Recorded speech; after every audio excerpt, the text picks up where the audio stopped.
नमो नमः। आइए बच्चों, आज हम लोग रुचिरा भाग 2 का 11वां चैप्टर विद्याधनम इस पाठ का अध्ययन करेंगे। तो जैसा कि आप स्क्रीन पर देख सकते हैं कि विद्याधनम पाठ श्लोक प्रधान चैप्टर है, मतलब इसमें श्लोकों का संग्रह है। तो श्लोकों को हम लोग सबसे पहले गाकर पढ़ेंगे और उसके बाद उसका वाचन करेंगे। उसके बाद हम लोग उसका अर्थ देखेंगे। ठीक है।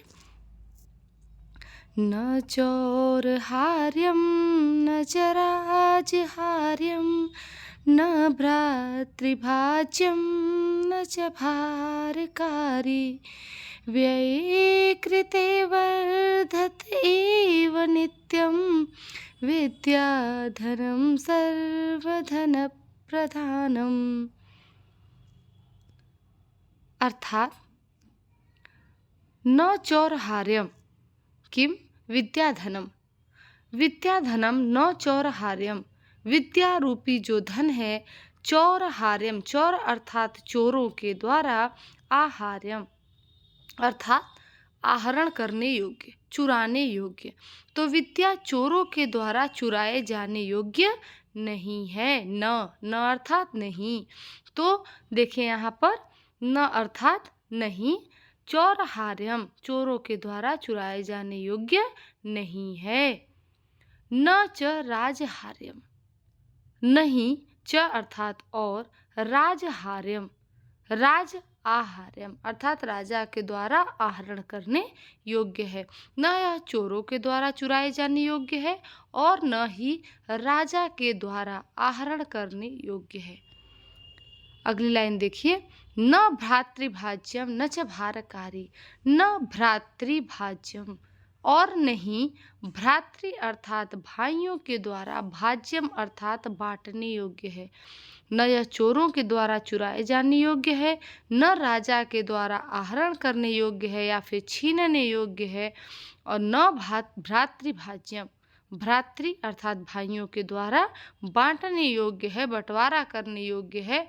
न च भारकारी और न ही यह भार को बढ़ाने वाला है। जैसा कि आप जानते होंगे कि अगर मान लीजिए आपको 1 बोरी सोना दे दिया जाए या 1 बोरी रुपए दे दिया जाए, तो आप उसको छुपाने के लिए सोचेंगे कि इसको कहाँ छुपाएं, आपको रात भर नींद नहीं आएगी। तो यह क्या है, आपके लिए यह बर्डन है। आप उस पैसे को, उस सोना को, उस धन को छुपाने के लिए आप चिंतित रहेंगे कि कहाँ इसको छुपाएं। तो वह आपके लिए एक भार बढ़ाने वाला कार्य हो जाएगा। लेकिन विद्या ऐसा धन है जो आप जितना अधिक जानेंगे, कितना भी अधिक आपके पास हो विद्या, उसे ना कोई चुरा सकता है, ना छीन सकता है, ना ही बांट सकता है। तो फिर यह इसके लिए कोई हमारे ऊपर इसका कोई बर्डन ही नहीं है, कोई भार ही नहीं है। तो यह हमारे ऊपर भार को बढ़ाने वाली नहीं है। व्यय कृते वर्धत एव नित्यम, कैसा धन है, देखिए कितना अनोखा धन है। व्यय कृते, व्यय अर्थात खर्च करने पर, वर्धत बढ़ता है, नित्यम अर्थात हमेशा। यह व्यय अर्थात व्यय करने पर, वर्धत अर्थात बढ़ता है, एव अर्थात ही, नित्यम अर्थात हमेशा। जितना अधिक आप इसको व्यय करेंगे उतना ही अधिक बढ़ेगा।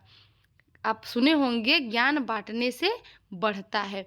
तो इसमें भी यह धन, विद्या रूपी धन के लिए ही कहा जाता है कि जितना आप बांटेंगे, जितना आप दूसरों को देंगे, उतना अधिक बढ़ेगा। तो जितना भी आपके पास ज्ञान है आप दूसरों को दीजिए, वह आपका बढ़ेगा, घटेगा नहीं।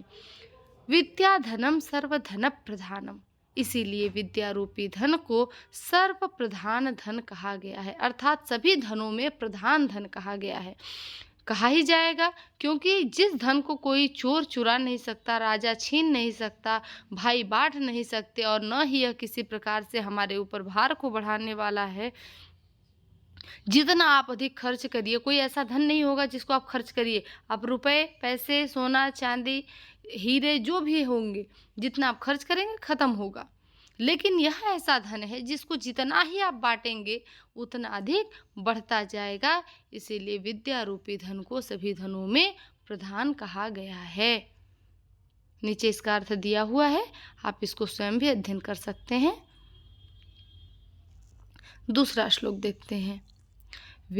विद्या नाम नरस्य रूपमधिकं प्रच्छन्नगुप्तं धनं विद्या भोगकरी यशः सुखकरी विद्या गुरूणां गुरु विद्या बन्धुजनो विदेशगमने विद्या परा देवता विद्या राजसु पूज्यते नहि धनं विद्या विहीनः पशु। आइए देखते हैं। विद्या नाम नरस्य रूपमधिकम, रूपम अधिकम। विद्या रूपी जो धन है वह नरस्य अर्थात मनुष्य के, षष्ठी विभक्ति एक वचन है, मनुष्य के या मनुष्य का, रूपम अधिकम सर्वाधिक जो उसका रूप है, सौंदर्य है, वह विद्या ही है। अर्थात किसी भी व्यक्ति का जो सौंदर्य है वह उसके नॉलेज से, उसके ज्ञान से, अगर उसके पास सर्वाधिक ज्ञान है, उसके पास नॉलेज बहुत है, तो उसका जो स्वरूप है वो ऑटोमेटिक स्वतः ही वह निखर जाता है। प्रच्छन्न गुप्तम धनम, प्रच्छन्न अर्थात ढका हुआ, छुपा हुआ, गुप्त धन है यह। विद्या भोग करी, विद्या कैसी है? भोग को कराने वाली है, विभिन्न प्रकार के भोग के साधन उपलब्ध कराने वाली है। कैसे? अगर आपके पास ज्ञान होगा तो ही आपके पास धन आएगा, ज्ञान नहीं होगा तो आपके पास जो धन रहेगा वह भी नष्ट हो जाएगा, क्योंकि आपको उसका ज्ञान नहीं है कि आपको धन खर्च कैसे करना है। तो उसी के पास धन रह सकता है जिसके पास ज्ञान होगा, विद्या होगी। तो और अगर आपके पास ज्ञान है तो आप कहीं से भी अपना इनकम कर सकते हैं, और उसी इनकम से आप अपने पास जो भोग की साधन है, भोग के साधन का मतलब है आप अपने रहने, खाने, पीने, पहनने, ओढ़ने की तमाम जो चीज़ें हैं वो आप अपने लिए अवेलेबल कर सकें। तो विद्या भोग के साधन उपलब्ध कराती है। विद्या यशः सुख करी, विद्या क्या करती है? यश को दिलाती है। यश मतलब गौरव को, सम्मान को दिलाती है। सुख करी, विभिन्न प्रकार के सुख देने वाली है। अगर हमारे पास ज्ञान नहीं होगा, नॉलेज नहीं होगा, हमारी बुद्धि नहीं काम करेगी, तो ना हम कहीं नौकरी कर पाएंगे और ना ही कहीं हम अपने लिए कुछ इनकम का सोर्स कर पाएंगे, ताकि हम अपने लिए सुख सुविधाएं खोज सकें या उपलब्ध करा सकें। विद्या गुरूणाम गुरु, विद्या सभी गुरुओं की गुरु है। जैसे आपके गुरु होंगे, टीचर्स होंगे, उनके भी टीचर्स होंगे, गुरु रहे होंगे, उनके भी गुरु रहे होंगे। लेकिन विद्या ऐसा है, विद्या रूपी धन जो है, विद्या ऐसी है जो सभी गुरुओं की क्या है? गुरु है। उसका कोई गुरु नहीं है। विद्या बंधुजनो विदेश गमने, विद्या बंधु के समान है। कहाँ? विदेश गमने। जब हम विदेश जाते हैं तो विद्या हमारे लिए कैसे? बंधु के समान, मित्र के समान, भाई के समान क्या करती है? हमारे साथ रहती है, हमारी मदद करती है। जैसे मान लीजिए आप कहीं ऐसे अनजान जगह पर अटक जाते हैं, तो कोई आपको सही रास्ता दिखाता है। अटक जाने का मतलब है कि मान लीजिए आप वहाँ पर हैं, किसी मुसीबत में फंस गए, कोई आपकी सहायता करता है, तो वो आपके लिए कैसा? मित्र के समान, बंधु के समान, भाई के समान हो जाता है। तो वैसे ही विद्या, अगर आपके पास ज्ञान है, तो अगर आप विदेश में जाते हैं तो यही विद्या, यही ज्ञान, यही नॉलेज आपको वहाँ पर सर्वाइव करने के लिए सहायता करती है।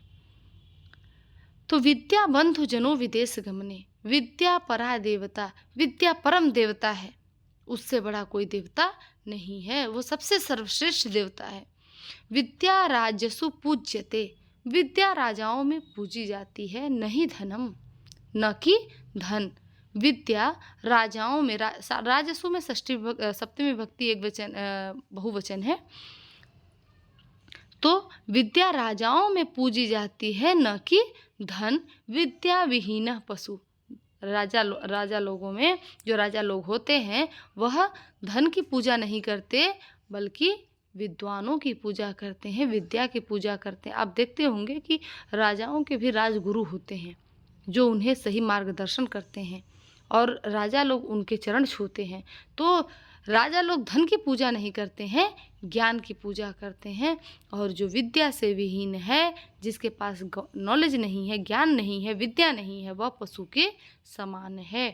तो फिर से देख लीजिए, विद्या नाम नरस्य रूपम अधिकम। विद्या जो है वह मनुष्य का सर्वाधिक सौंदर्य है, वास्तविक सौंदर्य है।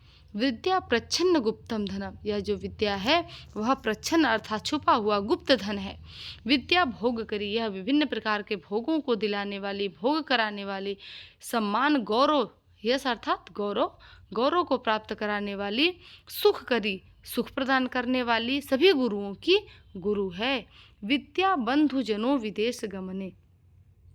विद्या बंधु के समान, विदेश जाने पर बंधु के समान हमारा मार्गदर्शन करती है, हमारी सहायता करती है।